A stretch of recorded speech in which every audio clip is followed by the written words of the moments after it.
नमस्कार दोस्तों, कैसे हो सभी। हम आपका हिंदी ज्ञान चैनल पर स्वागत करते हैं। और आज की जो कक्षा है वो दोस्तों एक महत्वपूर्ण टॉपिक है, आदिकाल, साहित्य और आदिकाल की पहली कक्षा करने जा रहे हैं। और इसमें हम आपको संपूर्ण जानकारी देंगे। ये कक्षा जो है हम अपने नोट से करवा रहे हैं आपको। और कक्षा को शुरू करते हैं बिना विलंब किए हुए। आदिकाल साहित्य एक परिचय पढ़ेंगे दोस्तों। यानी कि आदिकाल की समय सीमा जो है आचार्य रामचंद्र शुक्ल जो है वो 1050 संवत से 1375 संवत तक मानते हैं। तो ये एक महत्वपूर्ण टॉपिक है कि रामचंद्र शुक्ल ने आदिकाल का समय कब से कब तक माना है। तो 1050 संवत से लेकर 1375 विक्रमी संवत तक मानते हैं। और आदिकाल की जो उस समय की क्या है, सामाजिक, राजनीतिक, धार्मिक और सांस्कृतिक और साहित्य परिस्थितियों के बारे में क्या है जानना जरूरी है। अगर हम आदिकाल के बारे में पढ़ रहे हैं तो हमें उस समय की जो है राजनीतिक, सामाजिक और धार्मिक, सांस्कृतिक और साहित्य जानकारी के बारे में जानकारी होनी बहुत ही आवश्यक है, परम आवश्यक है दोस्तों। तो इसके साथ हम आगे बढ़ेंगे और राजनीतिक परिस्थिति के बारे में जानकारी हासिल करेंगे। यानी कि जानकारी क्या है कि राजनीतिक परिस्थिति उस समय क्या थी वो देखेंगे। तो पहला जो पॉइंट है दोस्तों वो है कि राजनीति उस समय की अव्यवस्था का समय था, अराजकता का समय था, अशांति थी चारों ओर और युद्ध का काल था। मतलब उस समय क्या है कि जो राज्य था, वो जो देश था वो क्या है, अलग अलग छोटे छोटे राज्यों में बंटा हुआ था। और अव्यवस्था थी राज्यों के अंदर और अराजकता चारों तरफ फैली हुई थी। और शांति नहीं थी, अशांति थी और युद्ध का माहौल बना रहता था। तो इसके साथ हम अगली चर्चा करते हैं। उस समय क्या है, परमार राजवंश था, चौहानों का राजवंश था, उसके बाद चंदेलों के वंशों की राज थे, उसके बाद राजपूताना के राज थे। और अपने क्या है स्वतंत्र राज्य स्थापित कर दिया था। तो ये जो जो बता रहा है कि परमार थे, चौहान थे, चंदेल थे, राजपूत थे, जो इस प्रकार के राजा थे, इन्होंने क्या है अपने अपने राजवंश, अपना अपना शासन अलग स्थापित किया हुआ था। ठीक है। क्योंकि परमारों का जब अगर देखा जाए तो एमपी की तरफ था, उसके बाद चौहानों का था राजस्थान में, चंदेल थे बुंदेल वाले इलाके में, उसके बाद राजपूत थे, राजपूतों का राजस्थान में था। तो ये राजा क्या है, अलग अलग इनकी क्या कहते हैं राज्य थे। और इन्होंने आपस में क्या है ये युद्ध करते रहते थे। ठीक है, ये आपस में क्या है एकता नहीं थी, इनकी कहने का भाव है ये अलग अलग थे। और ये क्या है आपस में क्या है युद्ध होते रहते थे। ठीक है। इसके साथ देखते हैं 1001 ईस्वी से महमूद गजनवी ने क्या है भारत पे हमले शुरू किए थे। तो ये जो समय देखो, ये जो समय था जो आदिकाल का, वो क्या मानते हैं 1050 विक्रमी संवत से क्या मानते हैं 1375 तक आचार्य रामचंद्र शुक्ल मानते हैं। तो उनका कहने का तात्पर्य ये है कि जब 1001 ईस्वी जो है, ईस्वी में क्या है महमूद गजनवी ने भारत पर पहला हमला किया था। मतलब उस समय क्या है जो मोहम्मद गजनवी या जो मुगल साम्राज्य थे, उनके हमले जो है विध्वंसों से होने लगे थे। तो ठीक है। इसके बाद हम देखते हैं कि इसके बाद आक्रमणों का जो सिलसिला है वो क्या बोलता है कि लगातार चलता रहा। कि 1001 ईस्वी के अंदर मोहम्मद गजनवी भारत पहला हमला करने आया था, उसके बाद क्या कंटिन्यू यहाँ भारत पे हमले होते रहे हैं। क्यों होते रहे? क्योंकि हमने देखा कि यहाँ अराजकता थी, अशांति थी, राजा और कहीं व्यस्त थे, जनता की तरफ कोई ध्यान नहीं था, राज्य व्यवस्था ठीक नहीं थी। तो ये आपस में ही युद्ध करते रहते थे, लड़ते रहते थे। इसके साथ हम देखते हैं दोस्तों अगला जो पॉइंट है कि भारतीयों के पराजय का युग था बोला। इस समय क्या थे कि हम अलग अलग थे, सभी राज्य हमारे अलग अलग थे। तो एक दूसरे की कोई राजा मदद भी नहीं करता था और घृणा करते थे। इस समय क्या है पराजय का युद्ध बोला जाए तो क्या है, बाहर की जो शक्तियां आ रही थी जो भारत के अंदर, वो अगर हमला कर देती थी तो एक राजा को हरा देते थे। तो इसी उनको मतलब दूसरा राजा उसमें कोई सहायता नहीं करता था। इस प्रकार क्या है कि ये पराजय का युग था भारतीय जनता के लिए। हम देखा जाए तो जन साधारण जो है क्या, जन साधारण की बात की जाए तो आम जो लोग थे वो क्या थे, अपने अपने राजाओं से क्या है युद्धों के कारण कोई रुचि नहीं दिखा रहे थे। मतलब युद्धों में कोई वो उनको इंटरेस्ट नहीं रह गया था। मतलब कोई युद्धों के प्रति उनको कुछ वो नहीं था कि भाई हाँ युद्ध सही हो रहे हैं ये वो। तो क्या है राजा आपस में युद्ध कर रहे थे, तो इसीलिए क्या है लोगों का जो राजा के प्रति कोई विश्वास नहीं था और राजा में कोई युद्धों में कोई रुचि नहीं थी। तो आगे हम देखते हैं दोस्तों कि हर्षवर्धन की मृत्यु के बाद क्या हो गया कि कवियों की रुचि संस्कृत में कम हो गई। क्योंकि जब तक हर्षवर्धन का युद्ध समय था, उस समय क्या है कि संस्कृत की तरफ काफी ध्यान दिया गया। उससे पहले संस्कृत में काव्य लिखे गए, जो रचनाएं लिखी गई। पर उसके बाद क्या है, जब ये जो विदेशी आक्रमण आ गए, मतलब ये कहने का मतलब है कि जो मुगल आ गए, तो इन्होंने क्या है कि इन जो संस्कृति थी, हमारी जो संस्कृत भाषा थी वो कम हो गई। इसकी इसी तरह आगे हम देखते हैं दोस्तों कि वे क्या है जनजीवन की आम भाषा का प्रयोग करने लगे। मतलब उस समय जो कवि थे ना, जो आदिकाल के अंदर, उन्होंने क्या किया कि संस्कृत भाषा का रुचि कम हो गई हर्षवर्धन के बाद, और जो आम लोगों की जो भाषा थी जैसे प्राकृतिक थी, अपभ्रंश थी, ठीक है, तो इन भाषाओं का क्या है उन्होंने प्रयोग करना ज़्यादा शुरू कर दिया। ठीक है, तो ये तो एक भाषा पर पॉइंट था दोस्तों। आगे हम बात करेंगे कि युद्ध की परिस्थितियों और राजाओं के मनोस्थिति जो को देखते हुए क्या है अधिकतर कवियों ने राजाओं के युद्धों का वर्णन किया। तो ये मुख्य बात है कि उस समय के जो कवि थे उन्होंने क्या काम किया कि भाई राजाओं की मनोस्थिति, क्योंकि कवि तो राजाओं के आश्रय के अंदर रहते थे, और जब आश्चर्य के अंदर रहते थे, तो इन्होंने क्या है कि राजा के बारे में तो अच्छा लिखना ही था। तो इन्होंने क्या है राजा के अंदर रहते हुए इन्होंने क्या है राजाओं का अधिकतर जो ज्यादातर कवि हुए उन्होंने क्या किया, राजाओं के युद्धों के बारे में वर्णन किया। और ये ऐसे लोग थे जो राजाओं के युद्धों के साथ जाते थे, और कोई मंत्री और क्या राज कवि का भी इनको दर्जा दिया जाता था। तो इस प्रकार के कवि थे मतलब। तो आगे लिखते हैं कि गौरवपूर्ण जीवन जीने की कोशिश में क्या किया इन्होंने, क्या किया भाई, जो चारण कवि कहलाए। ठीक है, ये आगे हम देखते हैं कि उस समय की जो स्थिति थी दोस्तों, ये थी कि धार्मिक स्थिति का जो वर्णन देखते हैं हम उस समय। तो धार्मिक जो स्थिति थी ना उस समय, तो धार्मिक परिस्थिति के बारे में बात करेंगे तो हर्षवर्धन का झुकाव बौद्ध की तरफ था बोला। ठीक है, उस समय क्या है हर्षवर्धन थे, तो हर्षवर्धन का क्या है बौद्ध धर्म के प्रति वो रुझान था। और आगे हम देखते हैं कि ब्राह्मण धर्म की प्रमुखता थी, मतलब ब्राह्मण धर्म क्या है बहुत कठोर रूप से समाज के अंदर था। तो इस प्रकार हम देखते हैं आगे की जो धर्म था ना, उसके धर्म की चर्चा करेंगे। तो धर्म की अगर हम बात करते हैं तो दोस्तों बौद्ध धर्म और ब्राह्मण धर्म जो है वो समाज के अंदर क्या है पूरी तरह छाया हुआ था। मतलब अतिरिक्त जैन धर्म भी उस समय था। ठीक है, सिद्ध सिद्ध भी थे और नाथ संप्रदाय भी था। तो ऐसी स्थिति में क्या है कि समाज के अंदर बहुत सारे धर्म, जैसे बौद्ध, ये जैन धर्म भी था, उसके बाद हम बात करते हैं सिद्ध भी थे, नाथ थे। तो समाज के अंदर क्या है कि धार्मिक व्यवस्था है वो ठीक नहीं थी। मतलब ज्यादा इसमें देखो इसकी स्थिति क्या थी, देखो धर्मों के प्राय क्या था भाई, अंधविश्वास था चारों तरफ। उसके बाद क्या है आडंबर था चारों तरफ। ठीक है, उसके बाद क्या है अभिविचार था, आदि की जो अधिकता होने लगी थी बोला। मतलब लोगों के अंदर क्या था, अंधविश्वास था, आडंबर था चारों तरफ। उसके बाद अभिविचार था लोगों के अंदर। इसके बाद हम बात करेंगे दोस्तों आगे क्या है कि प्राय क्या है सभी धर्मों का विभाजन हो गया था। मतलब जो हिंदू धर्म था वो कई छोटे छोटे धर्मों में बंट गया। और हिंदू धर्म क्या है भाई आगे आगे जाके सिद्धों में चला गया, कुछ लोग नाथों में चले गए, कुछ जैन बन गए, कुछ ब्राह्मण बन गए। ये ब्राह्मण तो मतलब परमानेंट था, उसके बाद बौद्ध में कुछ चले गए। इस प्रकार क्या है कि जो धर्मों का भाई बहुत ज्यादा क्या है उस समय विभाजन हो गया। उसके बाद चर्चा करते हैं कि विभिन्न संप्रदायों में होने लगा था। मतलब कि जो धर्मों का विभाजन क्या है विभिन्न संप्रदायों में होने लगा।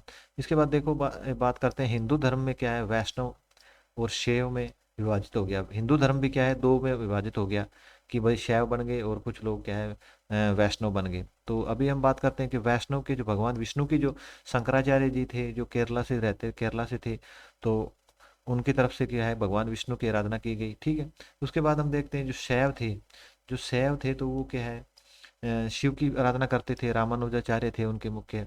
ठीक है, तो इस प्रकार हम अगले पेज पे चलते हैं और उस समय की कुछ धार्मिक स्थिति के बारे में और चर्चा करते हैं दोस्तों।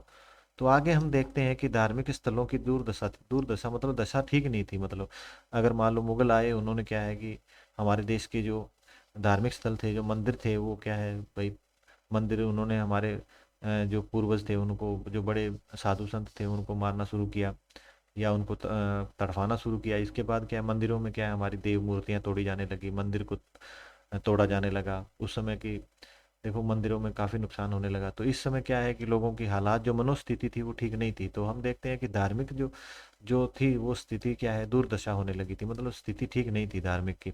आगे हम बात करते हैं कि बौद्ध धर्म महायान, हीनयान, वज्रयान, सहजयान आदि क्या है कि बौद्ध धर्म की अगर बात की जाए उस समय, तो ये क्या है भाई कई शाखाओं में बंट गया। जैसे महायान में चला गया, कुछ लोग हीनयान में चले गए, हीनयान आगे वज्रयान, सहजयान आदि क्या है शाखाओं में विभाजित हो गया। इसके बाद हम चर्चा कर सकते हैं कि यह काल भारत में जो है बौद्ध धर्म के पतन का काल कहा जा सकता है। तो इस प्रकार हम क्या कह सकते हैं कि जो 1050 विक्रमी संवत से लेकर 1375 तक का जो समय है, वो हम ये मान सकते हैं कि बौद्ध धर्म का जो पतन का समय था उस समय। क्योंकि उससे पहले क्या है कि जब हर्षवर्धन थे तो उनका झुकाव क्या था, बौद्ध धर्म की तरफ था, और उन्होंने बौद्ध धर्म को बहुत वो मतलब सपोर्ट किया भाई। उसके उनकी जो मृत्यु के बाद क्या हुआ कि बौद्ध धर्म क्या है, कई जो संप्रदाय के अंदर या कई भागों में विभाजित हो गया, और उसके कारण क्या है कि ये अब एक टूटने लग गया था। मतलब बौद्ध धर्म क्या है, ये देखा जाए तो क्या है, इसका पतन का समय था। इसके बाद हम बात करते हैं तो आगे दोस्तों हम देखते हैं कि देखो आदिकाल की मेन जो पृष्ठभूमि है वो हम देखते हैं कि धार्मिक दृष्टि से अगर अधिकतर विषम और प्रतिकूल काल था, बोला अत्यधिक विषम मतलब क्या है कि बहुत ही कठिन समय था धर्म धर्म के लिए ये, ठीक है, प्रतिकूल समय था। तो आगे हम बात करते हैं कि आम जनता में क्या है, असंतोष की भावना फैली हुई थी, ठीक है, और क्षोभ की ग्रस्त होना, मतलब लोगों में हीन भावना भर गई थी, और स्वाभाविक ही था ये तो, मतलब देखा जाए तो।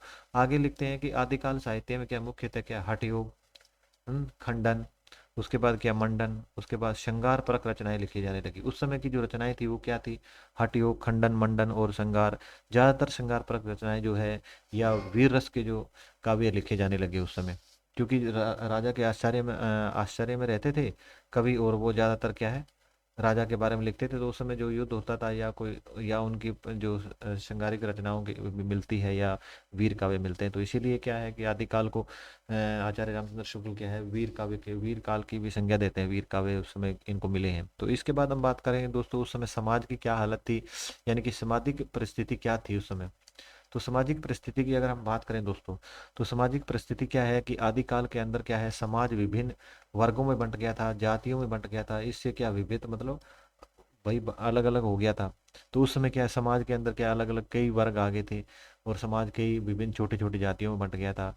और आगे क्या है कि जाति पाति जो पंथ था ना, वो बंधन जो है और कड़े हो गए थे भाई। उससे पहले कोई नरमता देखी जा सकती थी, पर उसके बाद क्या है कि जाति पाति का जो सिस्टम है वो बहुत ज़्यादा बदल गया था, क्योंकि और नियम कड़े कर दिए गए, ठीक है, क्योंकि इतने सारे ये नाथ हो गए, सिद्ध हो गए, जैन हो गए।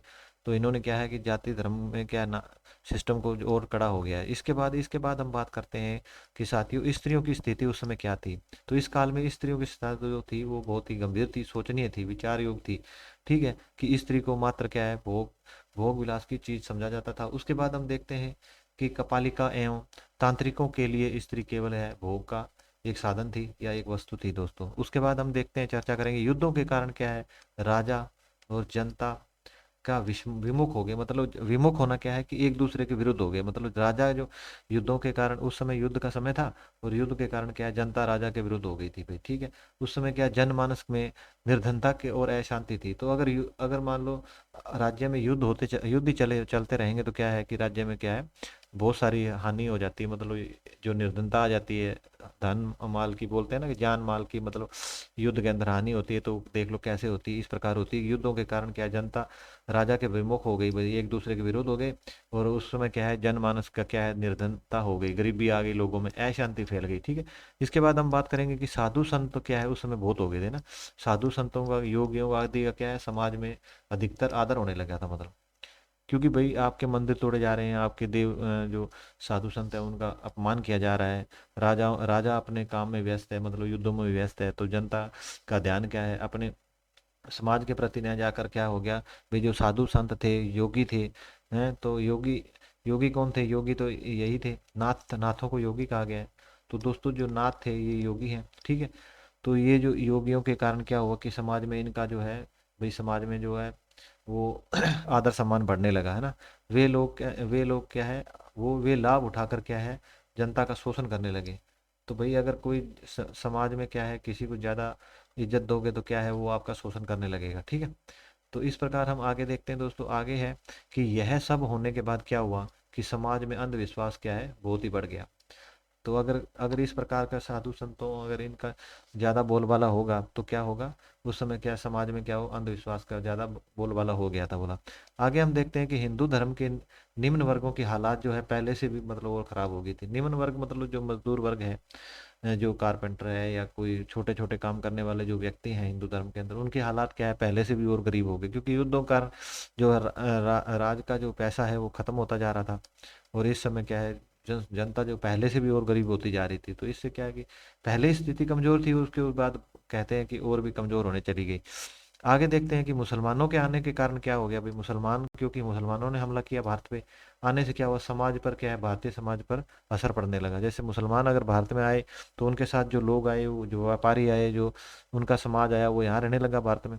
और उसका जो भारतीय समाज के ऊपर भी क्या है, असर दिखने लगा। जैसे वो उर्दू बोलते थे या फारसी बोलते थे तो उसकी भाषा का असर पड़ा। उनके जो धर्म धर्म था उनका, उस धार्मिक का भी हमारे धर्म पे असर पड़ा। तो कहने का मतलब है कि समाज की परिस्थितियों का जो अनुकूल परिस्थिति, कवियों ने भी क्या है, उस समय जैसा समाज था और जो समाज के हालात थे उसी के हिसाब से क्या है, ये कहना चाह रहा है कि उस समय जो रचनाएं हैं वो उसी हिसाब से लिखी जाने लगी। आगे हम बात करें दोस्तों, तो आगे है कि सांस्कृतिक, उस समय सांस्कृतिक परिभाषा जो उस परिस्थिति थी वो देश की क्या थी। तो उसके बाद हम उस पे हम देखते हैं कि हर्षवर्धन के समय पहले क्या है, सांस्कृतिक कला, चित्रकला और स्थापत्य कला, संगीत कला आदि, क्या है, मूर्ति कला, इनका दृष्टिकोण अपने चरम पर था। मतलब बहुत ही अच्छे ढंग से, मतलब उस समय चरम सीमा पर था, मतलब बहुत ही उठा हुआ था। जो बहुत अच्छे हालात थे इसके सांस्कृतिक, जो भारत की जो कला थी, चित्रकला थी, स्थापत्य कला थी, उसके बाद संगीत कला थी, जो मूर्ति कला थी, वो भारत में बहुत ही अच्छी थी दोस्तों। और हर्षवर्धन के समय ये इसकी जो जितनी प्रगति, हम कह सकते हैं कि जो प्रगति आई वो बहुत अच्छी थी। उसके बाद उनके जो हर्षवर्धन की मौत के बाद क्या है, इसमें क्या है, कमी देखने को मिली है। ठीक है।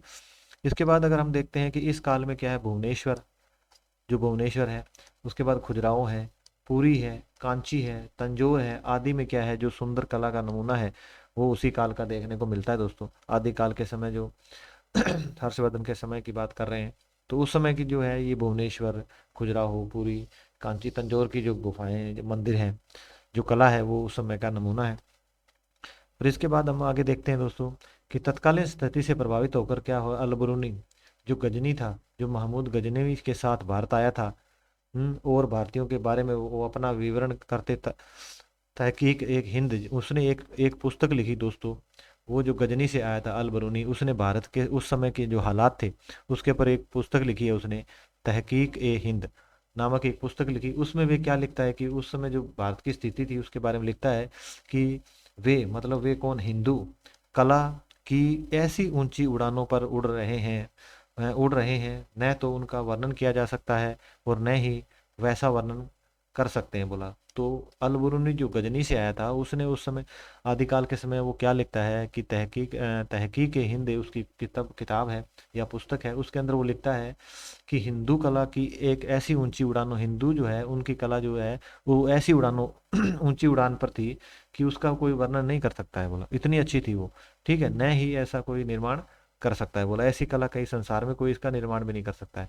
आगे हम देखते हैं दोस्तों कि इस काल में क्या है, भारतीय कला की अनुवृत्ति देखने को मिलती है। अनुवृत्ति मतलब उन्नति कम, डाउन होती दिख रही है हमारे को ना, जो, क्योंकि हर्षवर्धन समय तक तो हमारे देश की कला है, जो भारत की कला है, वो बहुत बड़ी है।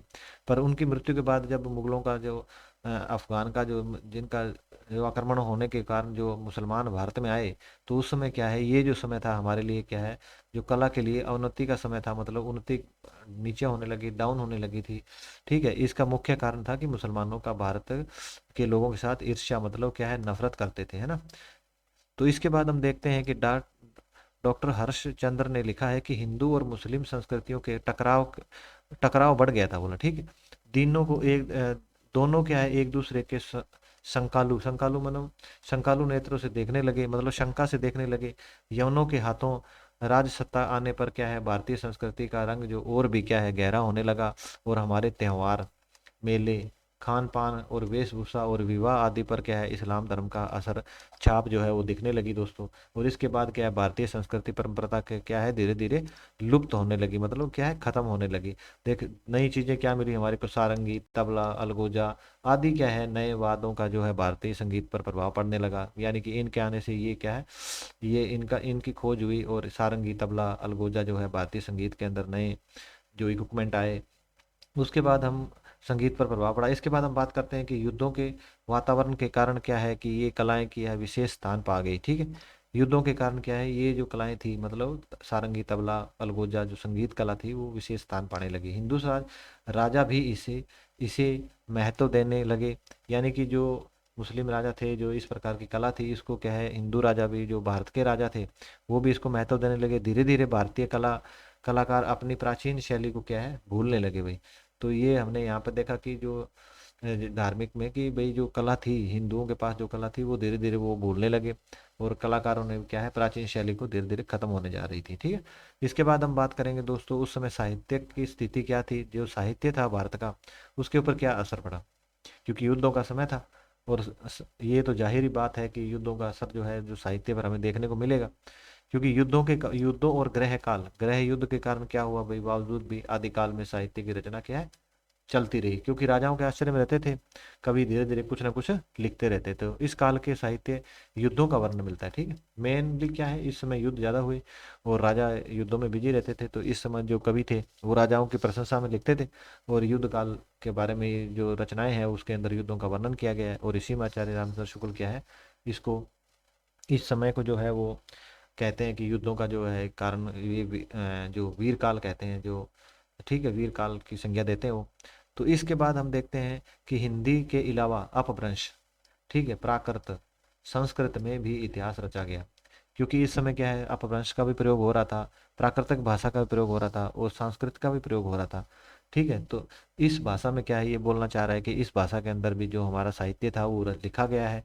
और इस काल में आगे क्या लिखता है कि इस काल में क्या है जनता की तत्कालीन मनोस्थिति का भी जो एवं भावनाओं का वर्णन भी मिलता है, क्योंकि जो उस समय का जो साहित्य लिखा गया है जनता की उसमें मनोस्थिति क्या थी उस स्थिति के बारे में भी इन जो लिखे गए हैं जो ग्रंथ उसके अंदर जो है जानकारी मिलती है दोस्तों। इसके बाद हम आगे बढ़ेंगे, आगे जो हम देखते हैं कि कन्नौज और कश्मीर इस काल में साहित्य के प्रमुख प्रमुख वो थे, मतलब देख लो कि कन्नौज और साहित्य जो कश्मीर था इस काल में साहित्य के केंद्र में क्या मुख्य केंद्र थे। यहाँ पे क्या है सबसे ज्यादा कन्नौज और कश्मीर वाले जो क्षेत्र में है सबसे ज्यादा साहित्य लिखा गया है।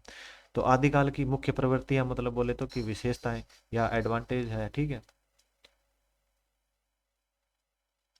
या इनको हम यूं लिख सकते हैं विशेषताएं हैं, ठीक है। तो दोस्तों हम देखते हैं कि हिंदी का आदिकाल जो आदिकाल साहित्य है वो प्रारंभिक कच्चेपन का साहित्य नहीं है, बोलो ठीक है। इसको हम क्या है कि प्रारंभिक और कच्चेपन का साहित्य नहीं कह सकते। यहाँ तो संवेदना, विचार, शैली, भाषा सभी का दृष्टिकोण क्या है प्रौढ़ एवं समृद्ध साहित्य मिलता है हमारे को। तो ये कहना चाह रहा है कि जो आदिकाल का जो साहित्य था वो किस प्रकार का है कि आदिकाल का जो साहित्य है वो प्रारंभिक और कच्चेपन का साहित्य नहीं है भाई। उस समय क्या है संवेदना थी, विचार था, शैली, जो शैली थी, तो शैली है, भाषा है, सभी प्रकार का दृष्टिकोण क्या है बहुत ही अच्छे रूप में था, प्रौढ़ मतलब बहुत अच्छे रूप में था। आगे क्या कहते हैं द्विवेदी जी के अनुसार क्या है कि चार प्रकार की रचनाएं यहाँ पे देखने को मिलती है दोस्तों। अभी देखो चार प्रकार की द्विवेदी जी कौन कौन सी चार प्रकार की रचनाओं को मानते हैं। तो द्विवेदी जी मानते हैं कि उस समय जो है ना कि सिद्धों, ठीक है, नाथों, जैन और मुनियों की जो जैन मुनि जो कवि थे उनके उपदेशात्मक धार्मिक ग्रंथ जो है उस समय क्या है मिलते हैं। ठीक है दोस्तों, पहला जो है कि सिद्धनाथ जैन मुनियों के उपदेशात्मक धार्मिक ग्रंथ प्राप्त होते हैं हमारे को। उसके बाद हम देखते हैं कि वीर रस से अनुप्रामाणित रचनाएं जो प्राप्त होती है। उसके बाद हम देखते हैं दोस्तों कि लोक श्रृंगार, ठीक है, लोक श्रृंगार रस से अप्रमाणित रचनाएं अनुप्रमाणित रचनाएं प्राप्त होती है। उसके बाद हम देखते हैं दोस्तों कि विस्मक और विविध विषयों पर भी और भी रचनाएं जो है और प्राप्त होती है। मतलब कि जो द्विवेदी जी है वो इसको चार खंडों में बांटते हैं कि सिद्धों, नाथों और जैन कवियों का एक साहित्य लिखा गया और धार्मिक साहित्य लिखा उन्होंने। उसके बाद वीर रस की जो रचनाएं हैं वो भी इस समय में देखने को मिलती है। और उसके बाद हम दोस्तों देखते हैं,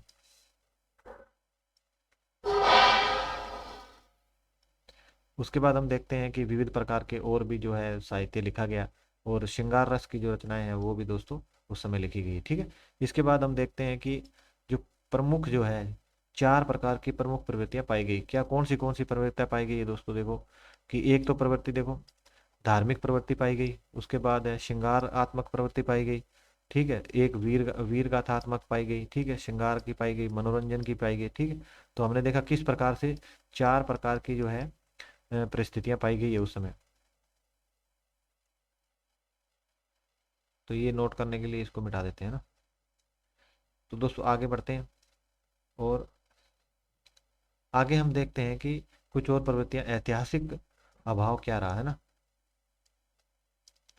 तो ऐतिहासिक अभाव को देखते हैं कि इन कवियों ने जो परिस्थिति का वर्णन किया वो वैसे ऐतिहासिक तथ्य नहीं है। इनके क्या है कहने का मतलब कि जो ऐतिहासिक जो अभाव क्या क्या रहा, तो ये अभाव मतलब कमी क्या थी उस समय जो साहित्य है उसमें ये थी कि जो तथ्य जो ऐतिहासिक तथ्य था, मतलब जो जितने कवियों ने जो लिखा है, जैसे मान लो कश्मीर के कवियों ने लिखा साहित्य, या इधर मतलब कन्नौज के कवियों ने लिखा, तो इनमें क्या हुआ कि जो साहित्य है जो भेर था। जैसे हम बात करते हैं कि पृथ्वीराज रासो है जो ग्रंथ, तो चंद्र बरदाई का है, उन्होंने जब लिखा है तो उसके अंदर क्या है कि जो तिथि है, जो उनका समय है, उसका जो हेर फेर देखने को मिलता है। कुछ प्रमाणिक रचनाएं मिलती है, नहीं मिलती है, इस प्रकार का देखने को मिलता है दोस्त। उसके बाद हम देखते हैं कि इस काल का साहित्य जो है कल्पना मात्र ही कहा है, क्योंकि देखो आचार्य रामचंद्र शुक्ल जो पृथ्वीराज रासो को पहले तो एकदम प्रमाणित ग्रंथ मान लेते हैं वो, और फिर वो जब उनको कुछ पता चलता है, वो उसके बारे में जानकारी हासिल करते हैं, तो फिर वो अंत में क्या कह देते हैं कि ये एक जाली ग्रंथ है, पूरा जाली ग्रंथ ठहरा देते हैं वो इसको, ठीक है। इसके साथ हम बात करते हैं कि आदि साहित्य में जो है ना दर्ज तिथियां जो है वो आगे पीछे है। उसके बाद जो जो ऐतिहासिक तिथियां हैं उनका क्या साम्य है, उनका जो मेल नहीं हो पा रहा है, जो क्योंकि सभी जो उस समय और भी तो ग्रंथ लिखे गए हैं, उनका जो मेल जो है, जो कहीं कहीं मान लो हम अगर कन्नौज के ग्रंथों को देखते हैं या कश्मीर के ग्रंथों को देखते हैं, तो इनमें क्या है मनगढ़ंत कहानियां ज्यादा देखने को मिलती है। जैसे जैसे चंद्र बरदाई ने लिखा पृथ्वीराज रासो, तो उसके अंदर क्या कुछ अप्रमाणित रचनाएं हैं जिसके अंदर क्या है उनकी तिथियां मैच नहीं खा पाई है, तो इसलिए इन्होंने ये इसको अप्रमाणित माना है। आगे देखते हैं दोस्तों कि किस प्रकार नाथों ने, सिद्धों ने, जैनियों ने क्या है रचनाओं में रासो काव्य को विशेषकर मंगलाचरणों में अध्यात्मका की प्रवृत्ति का विद्यमान है, ठीक है। उसके बाद हम देखते हैं कि इस काल में क्या है जैन कवियों ने जहाँ अपने धर्म के सिद्धांत, ठीक है, नियम और प्रतिपादन किया, वहीं हिंदू धर्म के कवियों ने भी क्या है आश्रयदाताओं के, जो अपने राजा थे जिनके आश्रयदाता थे हिंदी कवि, वो उनको क्या है नायक बनाकर क्या है अपनी श्रृंगार पर रचनाएं लिखी इन्होंने। तो इसके बाद हम देखते हैं कि वीर गाथात्मक रचनाओं के बारे में बात करते हैं। तो वीर गाथात्मक रचना के बारे में बात करेंगे दोस्तों, तो पृथ्वीराज रासो है, परमाल रासो है उस समय का, खुमान रासो लिखा गया, तो में क्या है कि रासो है कलाओं का क्या है वीर गाथात्मक प्रवृत्ति देखने को मिली है। उसके बाद हम बात करेंगे कि रचनाकार जो है, रचनाकार भी क्या है वे अत होने के कारण है, इन्होंने क्या है युद्ध का सजीव चित्रण किया। जैसे चंद्र बरदाई की बात की जाए तो पृथ्वीराज चौहान के साथ वो क्या है युद्धों में बढ़ चढ़ कर हिस्सा लेते थे, और जिसके कारण क्या है ये युद्धों का संजीव चित्रण करते थे, मतलब जैसा युद्ध में इन्होंने देखा बिल्कुल वैसा ही लिखते थे। और क्या है इसमें अतिशयोक्ति बहुत देखने को मिलती है दोस्तों। अतिशयोक्ति की बात की जाए तो क्या है कि बढ़ा चढ़ा कर लिखना, तो क्या है कि राजा के बारे में ये बिल्कुल ही बहुत बढ़ा चढ़ा कर लिख देते थे, और इस प्रकार की ये जो है इसमें कमी देखने को मिलती है। उसके बाद हम देखते हैं कि दोस्तों की प्राय नारी को क्या है यहाँ भोग वासना के प्रेरित एवं राष्ट्रवाद के रहित दिखाया गया है, और अंत आम जनजीवन का जो है जो आम जनता का जो जनजीवन है वो रक्षा का भाव नहीं दिख मिलता है यहाँ पे, ठीक है, क्योंकि असुरक्षा महसूस कर रही है जनसंख्या। इसके बाद हम बात करते हैं दोस्तों संगारिकता पर, ठीक है। तो संगारिकता पे बात की जाए तो दोस्तों, तो श्रृंगारिकता की प्रवृत्ति रही है यहाँ पे। तीन अध्याय मिलते हैं हमारे को, एक तो किस प्रकार की है कि एक श्रृंगार जो विरह के रूप में मिलती है, एक आध्यात्मिक श्रृंगार मिलता है, एक संयोग मतलब बिछड़ने वाला संयोग